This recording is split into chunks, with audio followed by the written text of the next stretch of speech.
Hi guys, welcome back to another week. Unfortunately I missed last week. The week just got ahead of me, but I did get some ideas down for what we're going to do next. We're now looking at doing an embroidery piece using all the stitches we've learnt so far.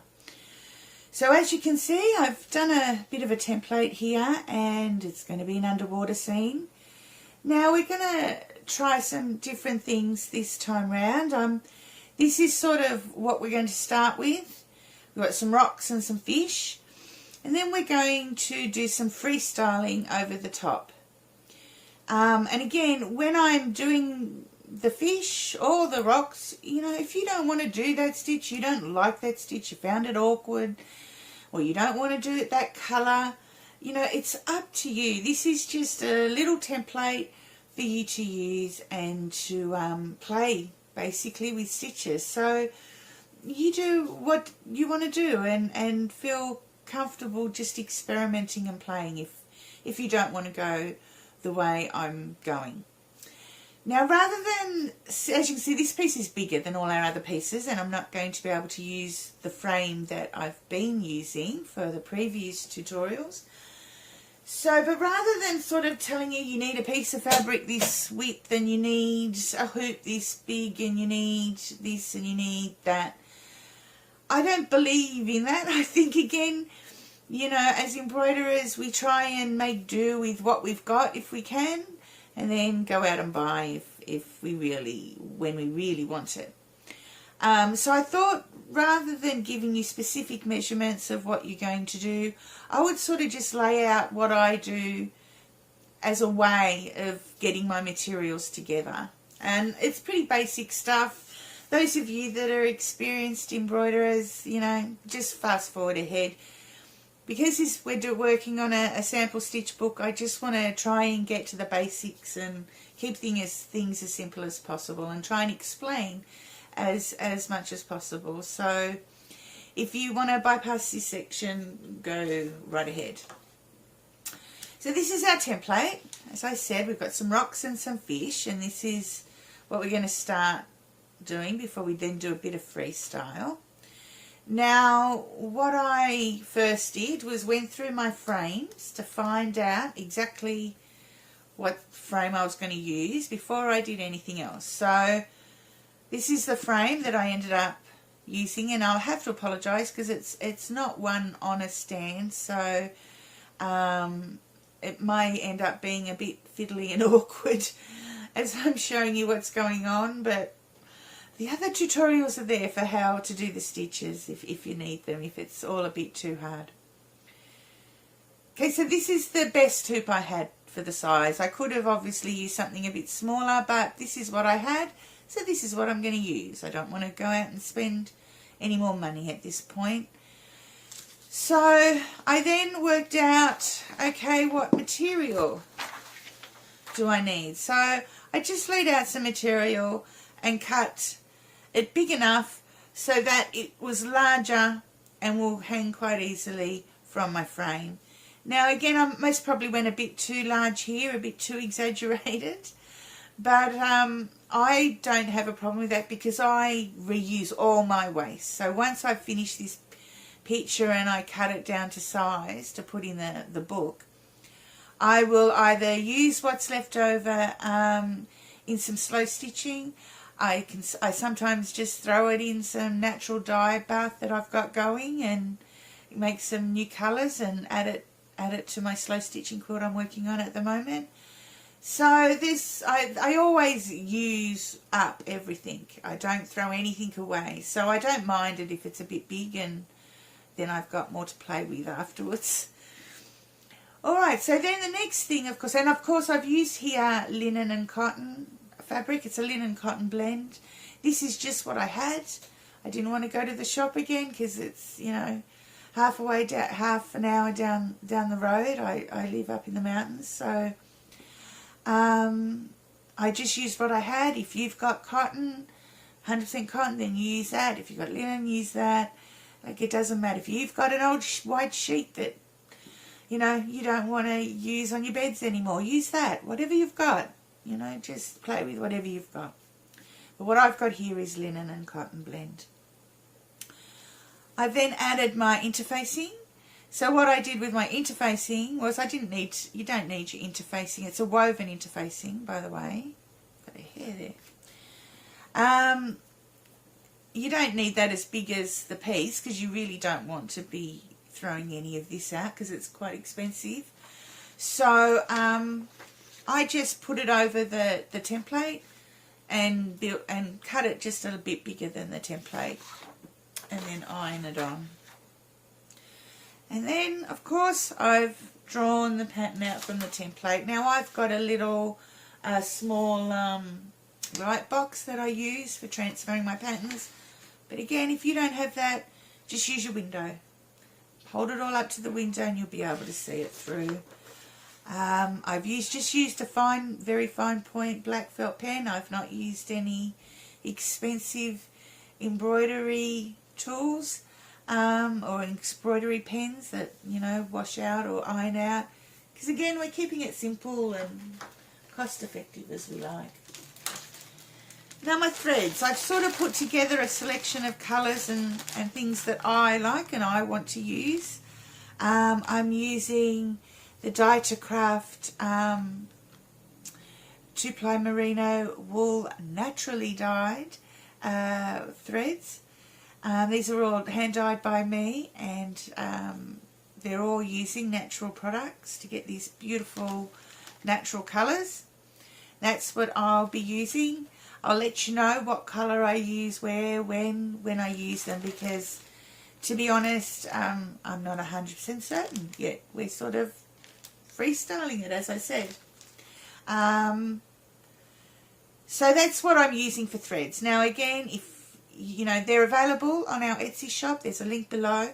But if you don't want to use these threads, that's fine. You can use any type of wool embroidery thread or even any type of cotton thread as long as it's thick enough to go over your line. Because we're not using expensive embroidery pens, we want to make sure that our thread will sit over our line quite well and hide it.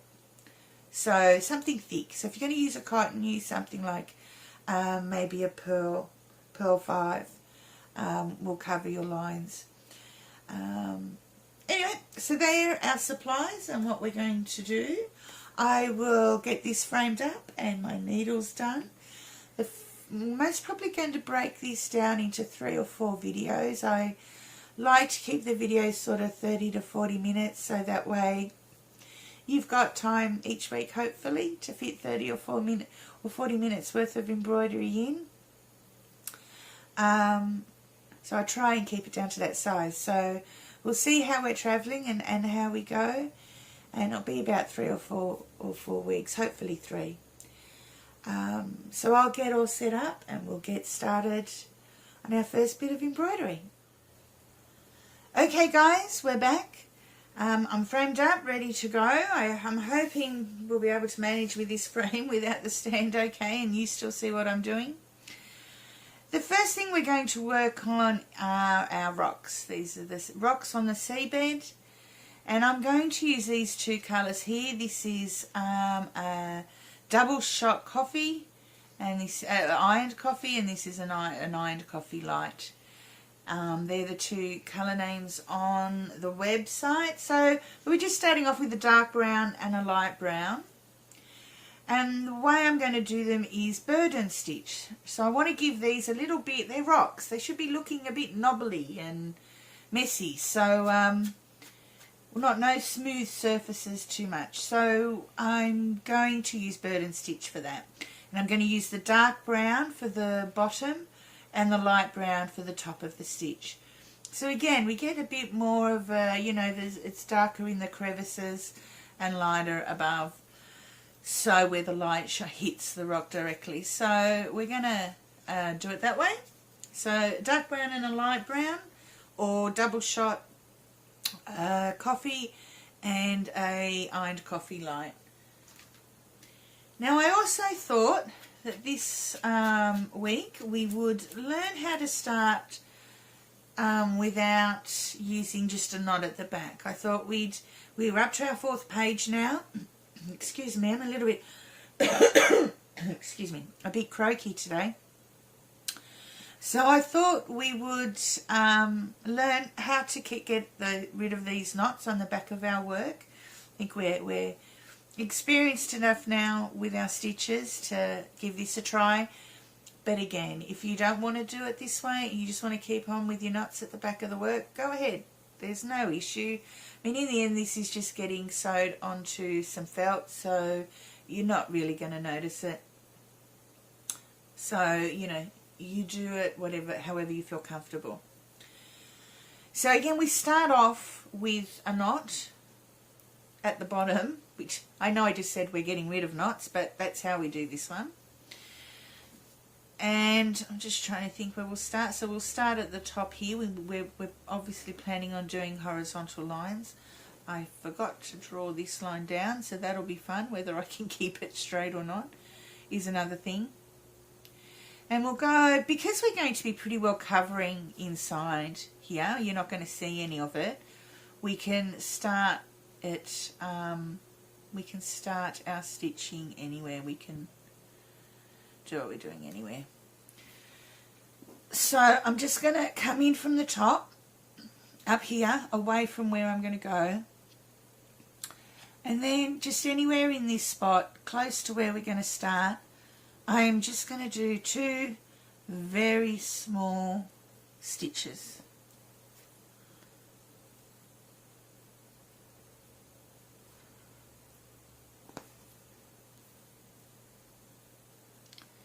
So they will get hidden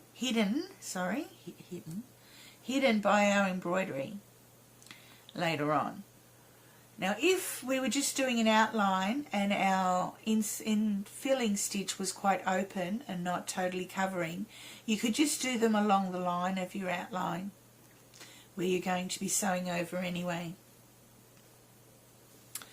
And now that you have those 2 stitches, I can only find my big scissors there, we can cut that off.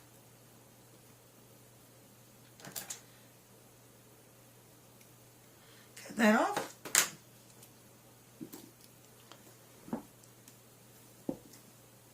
And we should be nice and firm and in place with no big knots at the back.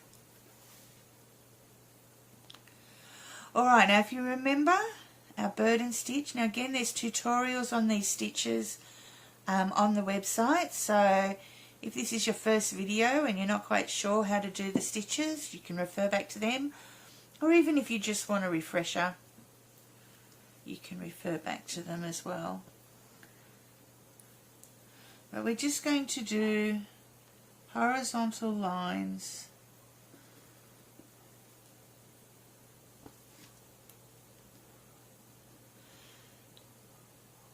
coming down. I don't know, I think for our tutorial I actually drew lines on for you, but it's up to you how far apart you want the lines to be. I'm going to do them, you know, what's that, 2-3 millimeters apart, about that. And again, try and keep your lines straight, but hey, this is all about practicing, so don't stress. And I'm just following the contour of the rock. Again, I think this is a bit smaller gap than the last one, but again, that's fine, doesn't matter.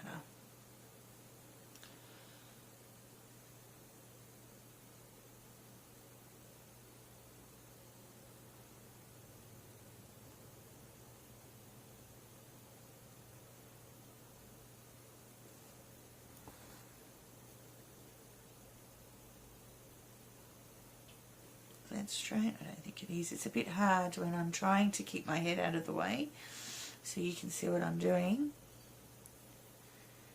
And hold a hoop and get a straight line, which I'm not the best at even normally. Me and straightness don't go together very well, all a bit wonky is more my thing. Or organically driven.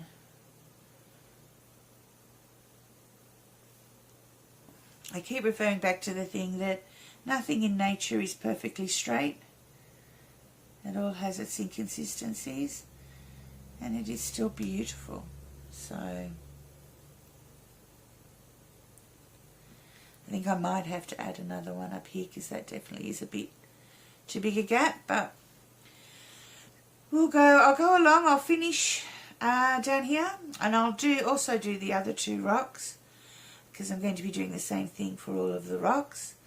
And then I'll come back and show you the second part of the stitch, which, you know, if you've already done the previous tutorials, you can go ahead and just follow on and move ahead of the video. Alright, I'll be back when that's done. Okay guys, I'm back. Done a little bit more to show you. So I've completed our horizontal lines for our burden stitch. Now look, they're not perfect. Some are a little bit bigger and some are a little bit smaller, but I'm not too worried about that. But if you're someone who likes very precise spacing and lines, that's absolutely fine. Maybe a hint would be to draw your lines in. You could measure and draw your lines in before you actually sewed them, if that would make you feel a little bit better about what you're doing. The other thing I'd like to point out is with these two rocks next to each other, what I've done is with the horizontal lines I've placed them adjacent, or sort of in the middle of this rock, just so the pattern looks slightly different when it's all done. It's not looking like one continuous rock. If you've already gone ahead and done it all and it's all in line, don't worry about it. We're going to outline anyway, so you'll be able to see they're two different rocks. But it's just a little way to help the eye adjust. Okay, so we're about to start the second part of the burden stitch. Now, if you've not done the burden stitch before, it might be a good idea to go back and have a look at a previous video and tutorial on how to do the burden stitch. Be a bit more in depth than what I'm going to do here. But this is the effect we're after. I've already done it on this rock to show you. So that's what we're looking at. So as usual, if you follow me, oops, I forgot that we're starting the proper way. I always like to start doing any patterns in the middle, and that way you end up with a little, you end up with on both sides sort of an even and up and down, an even pattern. But you don't have to do that. If you want to start it at the top or at the bottom, you can. So I'll start here. If you remember from the last video, we go next to the next to the line below, and then right next to the line above.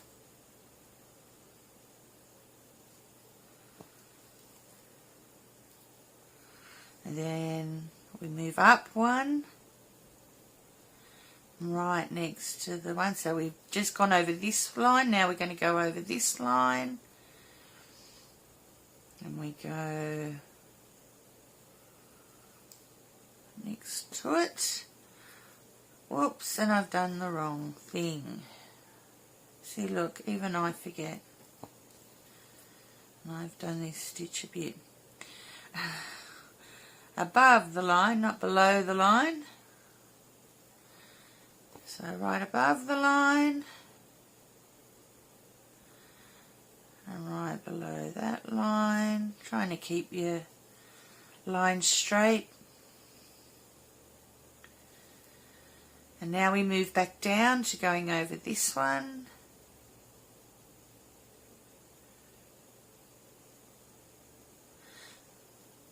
So we're leaving a space there for when we're doing the next lines.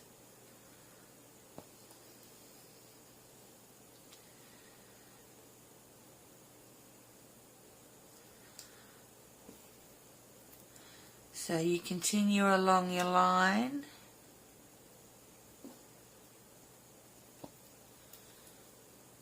Doing that. And then when you do your next two lines, so you continue along your line, maybe do the other side of that line. Then when you do the next two lines, you go over this one and then this one. So I'll do one now, because it doesn't matter if it's... So just pretend I finished this line and I'm coming back the other way. If I'm coming back the other way, I should be over here. So now we're going to go over this line and then that line. No, this line and then this. And then this line, right. Am I confusing you? Follow what I'm doing, not what I'm saying.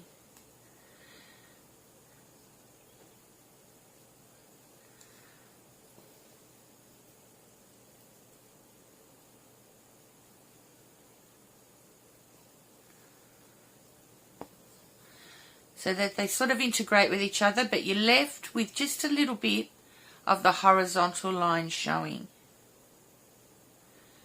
So again, we come up here, and again you're leaving the horizontal line, just that little bit showing.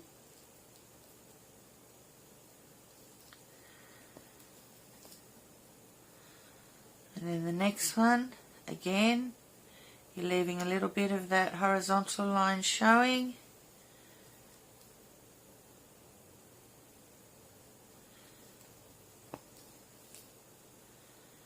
And you would continue on like that. So that's your bird and stitch. Like I said, if you want to, you're still a bit confused and you want to get a good in-depth tutorial on how to do the bird and stitch, just have a look at our previous videos and you'll find one right before this one. So once we've done the bird and stitch around the rock, I'm then just going to do the outline, a split stitch. And again, if you've never done split stitch before,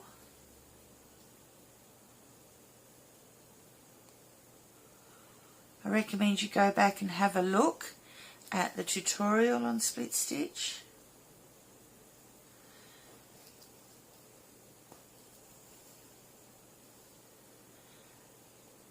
And you'll find an in-depth tutorial.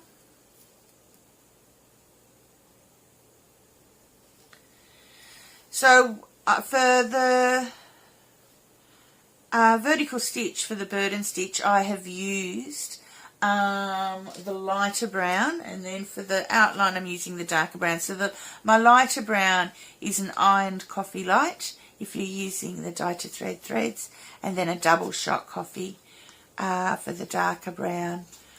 And that then just gives you, I don't know how well you can see that in the video, I'll try and put that up a bit, just a bit of darkness coming back through the lightness. And then I'm using the darker brown, the double shot coffee, around the outline, so that when you're doing this you get a clear distinction between these two rocks. If I'd used the light, you could use the lighter brown if that's what you'd like to do, like it's really a personal choice. If you prefer to do the lighter brown, do so. But I've chosen the darker brown just to give you a clear distinction between these two rocks.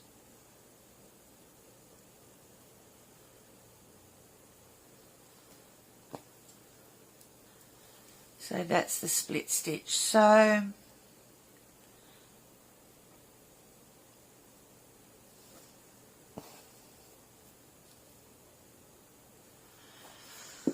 okay, so I will continue, I'll complete these two areas in the bird and stitch, and I'll do my outlining, and I'll just come back and show you the finished rocks. And we'll be partway there to getting our underwater tropical calming scene done. Okay, so I've finished the rocks, I've done the bird and stitch, we've done some split stitch around the outside, Again, with your outside, you might want to do it more in the lighter brown. You might prefer it that way. You might want to use a back stitch. You might want to use a running stitch back and forth like we did with the grids. It's up to you, whatever you prefer. As you can see, even with my burden stitch, there's some irregularities there. I've gone a bit diagonal in some places, and some places are straighter.